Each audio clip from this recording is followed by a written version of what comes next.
Hello everyone. Welcome to the seminar on the topic, What is the Seal of God? Every day, we hear news of big and small disasters. How good it will be if the world is always in peace. But we all know it is impossible. If such disasters come upon us, is there a way to escape them? Yes, there is. The Bible records the way to be saved from disasters. Let's find it out through this seminar. The Bible prophesies that great disasters will come upon this earth. Malachi chapter 4 verse 1. Surely the day is coming. It will burn like a furnace. All the arrogant and every evildoer will be stubble. 2 Peter chapter 3 verse 6. By these waters also the world of that time was deluged and destroyed.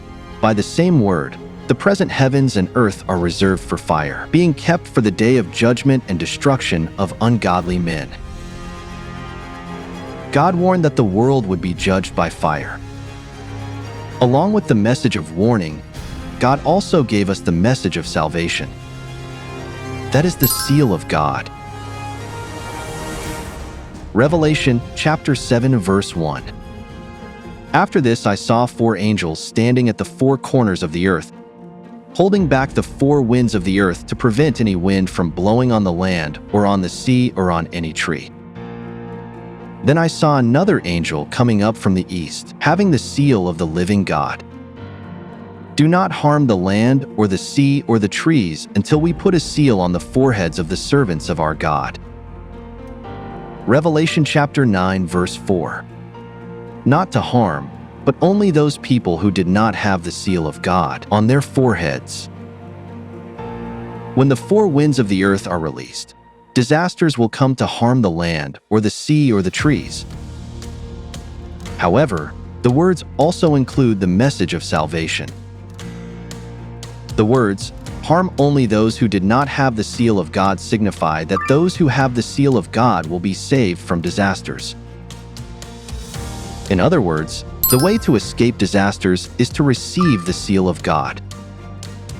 Therefore, we must receive the seal of God before the last disaster comes, as the Bible prophesies.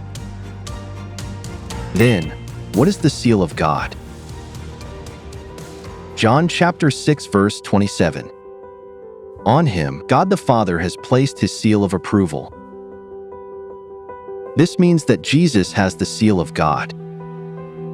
If we remain in Jesus, we too have the seal of God. Then, how can we remain in Jesus? John chapter 6 verse 54. Whoever eats my flesh and drinks my blood has eternal life, and I will raise him up at the last day. Whoever eats my flesh and drinks my blood remains in me, and I in him. Jesus said that those who eat his flesh and drink his blood remain in him. This means that they remain in Jesus and have the seal of God.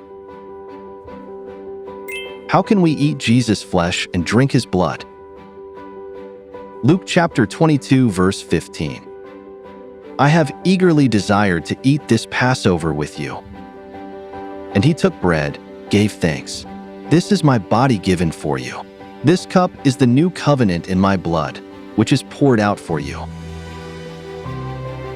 This is the scene where Jesus kept the new covenant Passover with his disciples the night before he suffered on the cross.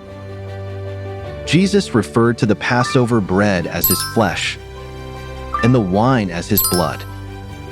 Therefore, by keeping the new covenant Passover, we can eat Jesus' flesh and drink his blood. In doing so, we can remain in Jesus and receive the seal of God. The seal of God that enables us to escape disasters is the new covenant Passover. Can we really be saved from disasters if we keep the new covenant Passover? Let's confirm this through the biblical history where disasters passed over. Exodus chapter 12 verse 11. It is the Lord's Passover. The blood will be a sign for you on the houses where you are. And when I see the blood, I will pass over you. No destructive plague will touch you when I strike Egypt. For the generations to come, you shall celebrate it as a festival to the Lord, a lasting ordinance. This is the scene where God instituted the Passover in the time of Moses. What passes over us if we keep the Passover? Disasters pass over us. According to God's promise, the Israelites who kept the Passover were saved from the great plague that struck the firstborn in Egypt at that time. The Passover is a feast of God, promising that disasters pass over those who keep it. Thus, the New Covenant Passover is the seal of God, which enables us to escape disasters. Today, we've learned through the Bible that the seal of God, which enables us to be saved from disasters, is the New Covenant Passover. By any means or methods, no person can prevent or avoid the great disaster that is prophesied to come. I hope that all of you will receive the seal of God and be saved from disasters by keeping the New Covenant Passover. This concludes the seminar. Thank you very much.